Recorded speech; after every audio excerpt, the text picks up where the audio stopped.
ಪರಶುರಾಮ್ಗೆ ಸ್ವಾಗತವನ್ನು ಕೋರ್ತೀನಿ. ಇಂದು SSLC ವಿಜ್ಞಾನ ಭಾಗ 2ರ ಪಠ್ಯಪುಸ್ತಕದ ಪಾಠ ಮಾನವನ ಕಣ್ಣು ಮತ್ತು ವರ್ಣಮಯ ಜಗತ್ತು ಅಂತಕ್ಕಂಥ ಪಾಠದಲ್ಲಿ ಪಠ್ಯದ ಒಳಗಿನ ಮತ್ತೆ ಅಭ್ಯಾಸ ಪ್ರಶ್ನೆಗಳಿಗೆ ಉತ್ತರಗಳನ್ನು ನೋಡೋಣ. ಸೊ ದಯಮಾಡಿ ವಿಡಿಯೋನ ಲೈಕ್, ಶೇರ್ ಹಾಗೂ ಸಬ್ಸ್ಕ್ರೈಬ್ ಮಾಡೋದನ್ನು ಮಾತ್ರ ಮರೆಯದಿರಿ ಅಂತ ಹೇಳ್ತಾ ಶುರು ಮಾಡೋಣ. ಪ್ರಶ್ನೆ 1, ಕಣ್ಣಿನ ಹೊಂದಾಣಿಕೆ ಸಾಮರ್ಥ್ಯ ಎಂದರೇನು ಅಂತಕ್ಕಂಥದ್ದು ಇದೆ.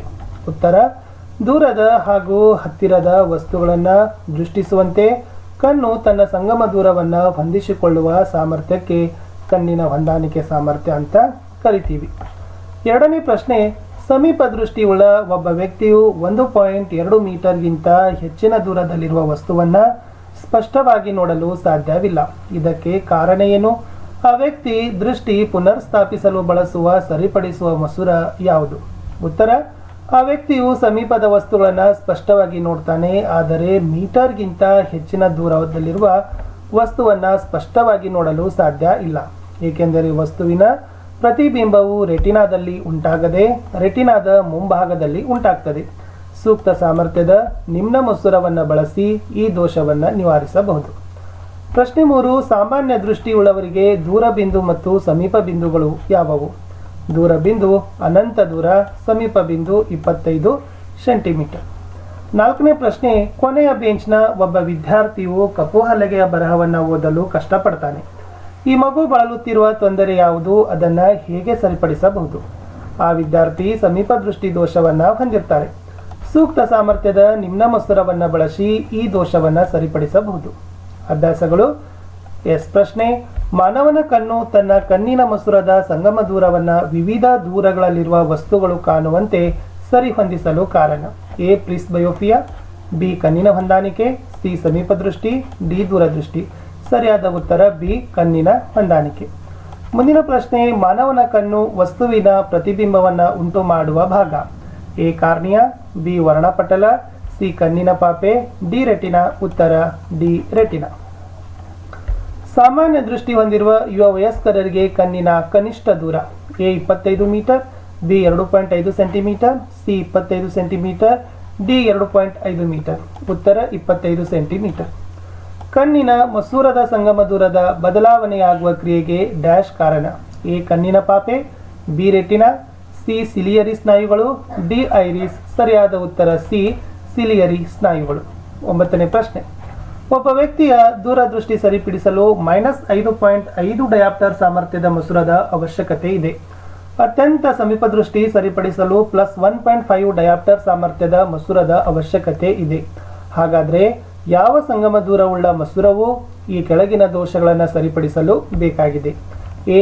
ದೂರದೃಷ್ಟಿ, P = -5.5 dioptre, P 1/f, P 1/p. So P 1 by -5.5 is equal to -0.181. So f is equal to -0.181 metre. ಇನ್ನು ಸಮೀಪ ದೃಷ್ಟಿ ನೋಡಿದರೆ P is equal to +1.5 dioptre. So P is equal to 1 by f. So f is equal to 1 by p. So f is equal to 1 by 1.5 is equal to 0.667. So f is equal to 0.667 metre. ಸಮೀಪ ದೃಷ್ಟಿಯ ದೂರ ಬಿಂದು ಕಣ್ಣಿನ ಮುಂದಿನಿಂದ 80 centimetre ಆಗಿದೆ. ಯಾವ ಸ್ವಭಾವದ ಮತ್ತು ಯಾವ ಸಾಮರ್ಥ್ಯದ ಮಸೂರದಿಂದ ಈ ದೋಷ ಸರಿಪಡಿಸ್ತಾರೆ? ಯು ಅನಂತ ದೂರ, P is equal to -80 centimetre, F is equal to ಎಷ್ಟು? ಮಸೂರದ ಸೂತ್ರದ ಪ್ರಕಾರ 1/p - 1/u is equal to 1/f, -1/80 - 1/ ಅನಂತ ದೂರ is equal to 1/f. So 1/f is equal to -1/80. So f is equal to -80 centimetre. So this is -0.8 metre. ಅಂದರೆ ಮಸೂರದ ಸಾಮರ್ಥ್ಯ P is equal to 1/f is equal to 1 by -0.8 ಅಂದರೆ ಎಷ್ಟಾಯಿತು? -1.25. So -1.25 ಸಾಮರ್ಥ್ಯವನ್ನು ನಿಮ್ನ ಮಸೂರದ ಸಹಾಯದಿಂದ ದೋಷ ಸರಿಪಡಿಸಲಿಕ್ಕೆ ಸಾಧ್ಯ ಆಗ್ತದೆ. ಇನ್ನು ದೂರದೃಷ್ಟಿಯನ್ನು ಪರಿಹಾರ ಮಾಡುವ ರೇಖಾಚಿತ್ರ ಬರೀರಿ. ಈ ದೂರದೃಷ್ಟಿಯುಳ್ಳ ಕಣ್ಣಿನ ಸಮೀಪ ಬಿಂದು 1 ಮೀಟರ್.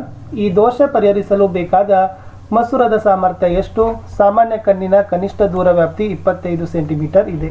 ಸೊ ಇದು ದೂರದೃಷ್ಟಿಗೆ ಪರಿಹಾರ. U is equal to 25 centimetre, P is equal to 1 metre is equal to 100 centimetre. So ಮಸೂರದ ಸೂತ್ರ 1/f is equal to 1/p minus 1/u. So ಅದನ್ನು ನಾವು ತುಂಬೋಣ. ಎಷ್ಟಾಗ್ತದೆ? ಸೊ ಎಲ್ಲ ತುಂಬಿದಾಗ ಎಷ್ಟು ಬರಬೇಕಪ್ಪ ಅಂದರೆ ಸಾಮರ್ಥ್ಯ P is equal to 1/f is equal to 1 - 0.33 ಅಂದರೆ p is equal to -3 dioptre ಅಂತ ಬರಬೇಕು.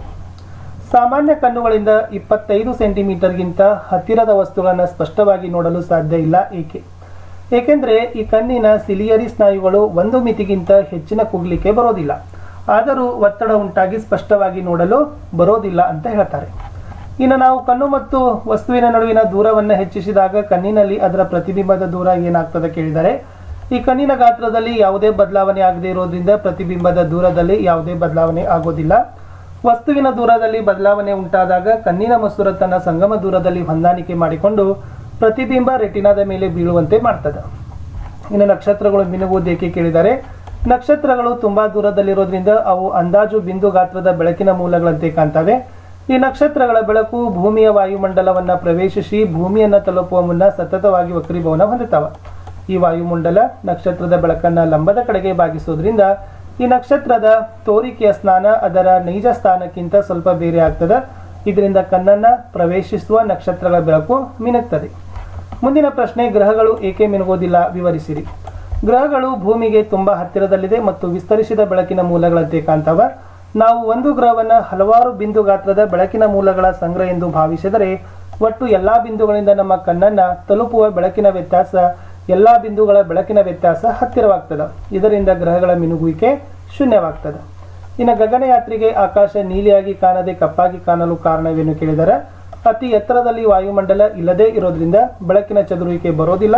ಆದ್ದರಿಂದ ಗಗನಯಾತ್ರಿಗೆ ಆಕಾಶ ನೀಲಿಯಾಗಿ ಕಾಣದೆ ಕಪ್ಪಾಗಿನೇ ಕಾಣ್ತದೆ.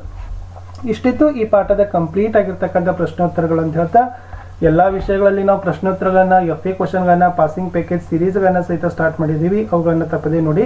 ಸೊ ನೀವೆಷ್ಟು ಲೈಕ್ ಶೇರ್ ಮಾಡ್ತಿರಲ್ಲ ಅಷ್ಟು ನಮ್ಗೆ ಏನಾಗ್ತದಪ್ಪ ಅಂದ್ರೆ ಮೋಟಿವೇಶನ್ ಆಗ್ತದೆ. ನಮ್ಮದೇ ಒಂದು ವಾಟ್ಸಪ್ ಚಾನಲ್ ಅದ, ಟೆಲಿಗ್ರಾಮ್ ಗ್ರೂಪ್ ಅದ, ಲಿಂಕನ್ನು ವಿಡಿಯೋದ ಡಿಸ್ಕ್ರಿಪ್ಷನ್ ಬಾಕ್ಸ್ನಲ್ಲಿ ಹಾಕ್ತೀನಿ. ಅವುಗಳಿಗೂ ಕೂಡ ಬಂದು ಜಾಯ್ನ್ ಆಗಿ ಅಂತ ಹೇಳ್ತಾ ಇಲ್ಲಿಯವರೆಗೆ ವಿಡಿಯೋವನ್ನು ವೀಕ್ಷಿಸಿದ್ದಕ್ಕಾಗಿ ಧನ್ಯವಾದಗಳು. ನಾನು ಸಿಗ್ತೀನಿ. ಇನ್ನೂ ಒಂದು ಲಾಸ್ಟ್ ಒಂದು ಪಾಠ ಇದೆ. ಸೊ ನಮ್ಮ ಪರಿಸರ ಅಂತಕ್ಕಂಥದ್ದು, ಅದನ್ನು ಕೂಡ ಶಾರ್ಟ್ಲಿ ಆಗಿ ಉತ್ತರಗಳನ್ನು ತೊಗೊಂಡು ಬರ್ತೀನಿ ಅಂತ ಹೇಳ್ತಾ ಇಲ್ಲಿಯವರೆಗೆ ವಿಡಿಯೋ ವೀಕ್ಷಿಸಿದ್ದಕ್ಕಾಗಿ ಧನ್ಯವಾದಗಳು. Take care, have a nice day.